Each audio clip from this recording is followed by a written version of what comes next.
wajah yang waktu itu dalam keadaan tertunduk, beramal dan berletih.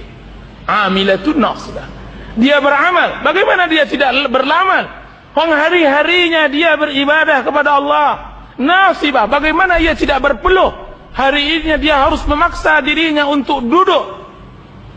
Akan tetapi agak apa gunanya duduk? Apa gunanya ibadah jika seandainya tidak sesuai dengan sunnah Rasulullah SAW? Allah katakan, tasla naran hamiyah. Kami bakar ia dengan api yang panas. Itulah orang yang merugi. Pelaku-pelaku maksiat, preman-preman di pasar, jika seandainya mereka rugi di akhirat, mungkin mereka mendapat keuntungan sebagian di dunia. Orang pezina, ketika ia berzina, dia menikmati, sekalipun dia diazab di akhirat. Akan tetapi orang yang berbuat ibadah tidak sesuai dengan sunnah Rasulullah, rugi dunia dan rugi akhirat. Apa kata Allah Subhanahu wa taala dalam surat Al-Kahfi, "Qul hal nunabbi'ukum bil akhsarina a'mala." Katakanlah hai Muhammad, apakah mau aku kabarkan kepada kalian orang yang paling merugi? Lebih merugi daripada pezina, lebih merugi dari perampok, lebih merugi daripada koruptor. Yaitu apa? Alladzina dhalla sa'yuhum fil hayatid dunya wa hum yahsabuna annahum yuhsinuna sunah. Orang yang telah sesat di dalam beramal dan mereka menyangka mereka di atas kebenaran. Dan itulah yang ditafsirkan oleh seluruh ulama, mereka adalah orang yang berbuat bid'ah. Orang yang berbuat tidak mengacu kepada ajaran Rasulullah sallallahu alaihi wasallam. Tidak mengacu tentang waktunya, tidak mengacu tentang tempatnya, tidak mengacu tentang jumlahnya, tidak mengacu tentang caranya dan semacamnya. Itu adalah perbuatan bid'ah. Karena Allah Subhanahu wa taala telah menurunkan Quran, telah menurunkan hadis.